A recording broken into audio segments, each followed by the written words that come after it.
I remember the exact temperature of the room when she said it. It was cold. Not the kind of cold that comes from a window left open on a winter evening, but the kind of cold that settles deep in your bones when you realize you have suddenly become a stranger in your own childhood home. My sister, Diane, didn't yell. She didn't even look angry. That was the hardest part, I think. She just sat across from me at the old oak kitchen table, the same table where we used to do our homework together, where we shared secret snacks, and where we cried when our first heartbreaks happened. She pushed a cup of lukewarm tea toward me, her movements careful and deliberate. "Sarah," she said. Her voice was flat, like a long, straight road with no end in sight. "We've talked about it. The family. We think it's better if you don't come to the reunion this year.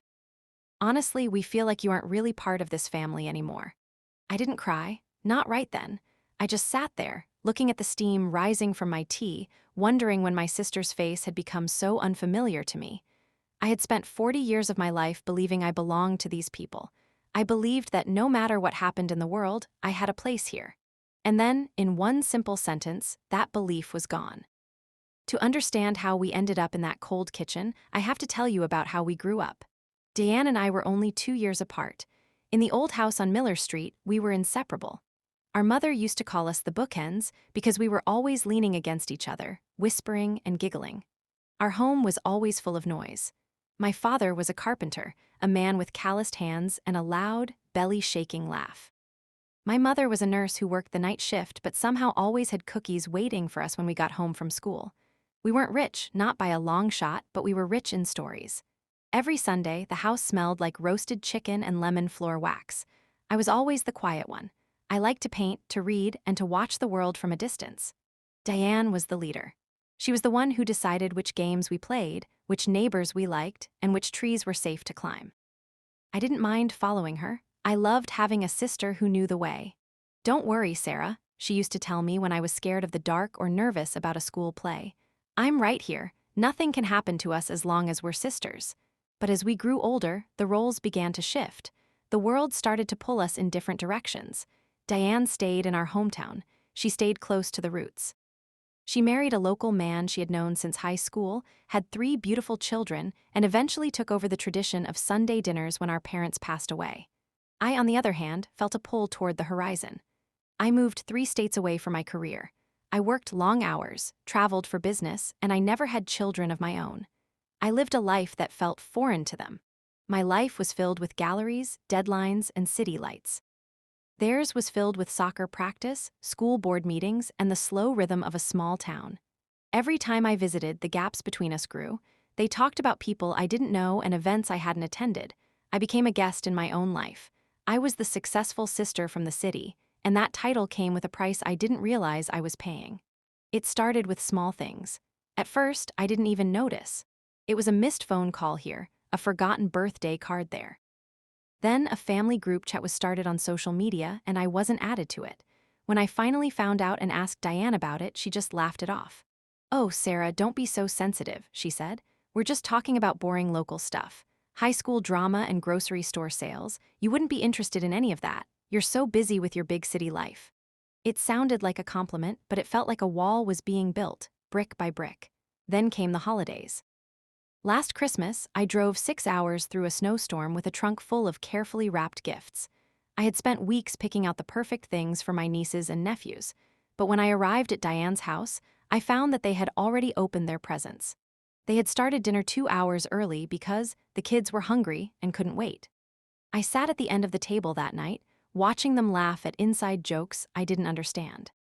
They were talking about a neighbor's new dog and a funny thing that happened at the local bakery. I tried to join in, but every time I spoke, the conversation seemed to stall for a moment before moving back to things I wasn't part of. I felt like a ghost watching a movie of a family I used to belong to. "Is the turkey okay, Sarah?" Diane asked. Her voice was polite, the way you speak to a distant cousin you only see once a year. "It's fine, Diane," I said. I wanted to say so much more. I wanted to say, "I'm lonely. I'm sitting right here and I'm lonely. Please look at me. Please remember who I am." But in our family, we didn't talk about feelings like that. We talked about the weather, the neighbors, and the cost of gas. We kept things on the surface because the deep water was too scary. When I left that night, Diane didn't hug me. She just gave me a quick pat on the shoulder and waved from the porch. As I backed out of the driveway, the porch light flickered, and I saw her turn back inside to the warmth of her home before I had even reached the end of the street. The real breaking point happened when our Aunt Martha passed away. Martha was the glue. She was the one who would call me every Tuesday just to tell me she loved me. She was the one who would tell Diane, "Sarah, honey, don't mind your sister. She's just stressed. She misses you." At the funeral, the air felt different. I noticed my cousins whispering in small circles. They looked at me with a mix of pity and something that felt like judgment. I couldn't understand why. I had helped pay for the funeral arrangements. I had sent the largest floral spray. I had been there, standing by the casket, crying for the woman who had been like a second mother to me. After the service, we all went back to Diane's house for the wake. The house was crowded, smelling of coffee and lilies. I went to the kitchen to help with the mountain of dishes, wanting to feel useful, wanting to feel like I belonged. That's when it happened. Diane walked in and saw me standing at the sink. She didn't look grateful. She looked tired of me. "You don't have to do that," she said, taking a plate out of my hand and setting it down. "You're a guest, Sarah. Just go sit in the living room with the others." "I'm not a guest, Diane," I said softly, my voice trembling just a little. "I'm your sister." This was our Aunt Martha. "I want to help." That's when she turned to me. She looked at me with those cold, clear eyes that seemed to see right through me. "Are you really my sister?" she asked. "You only come here when someone dies or when it's a major holiday. You don't know our lives anymore. You don't know that my husband lost his job 6 months ago and we've been struggling to keep the house. You don't know that your nephew is being bullied at school. You don't know any of it because you aren't here." I felt like I had been punched in the chest. "I didn't know. Why didn't you tell me? I would have helped." "That's the point, Sarah," she snapped, though her voice stayed low so the others wouldn't hear. "You just show up with your expensive gifts and your quiet voice and you make us all feel small. You make us feel judged. We've become a family without you. We've had to. And honestly, it's easier when you aren't here reminding us of what we don't have." Then she said the words that changed everything. "We think it's better if you don't come back for a while. Not for the reunion, not for the summer. You aren't really one of us anymore. You're just someone we used to know." The drive home that night was the longest of my life. I didn't turn on the radio. I didn't make any phone calls. I just listened to the steady rhythm of the tires on the dark pavement. At first, I was filled with a hot, burning anger. I thought of all the times I had helped them over the years. I thought of the checks I had written, the gifts I had sent, and the hours I had spent listening to Diane complain about her life when we were younger. I wanted to call her and scream. I wanted to tell her she was being cruel and ungrateful. But as the hours turned into miles and the sun began to peek over the horizon, the anger started to fade. It was replaced by a deep, heavy sadness. And then, a realization that was even harder to carry. She was right about one thing. I was a stranger. I had been so focused on building my own life, on being the successful one, and making my parents proud from a distance, that I had forgotten how to be a sister in the ways that actually matter. I thought that showing up for the big events was enough. I didn't realize that family isn't built on the big stages. It's built in the quiet, boring moments in between. Family is knowing when someone's voice sounds off over the phone. Family is knowing their favorite comfort food when they've had a bad day. I had been holding on to a memory of who we were as children, while they were living the reality of who they were as adults. I spent the next 3 months in silence. I didn't call. I didn't text. I walked through my quiet, beautiful apartment and looked at the paintings on my walls.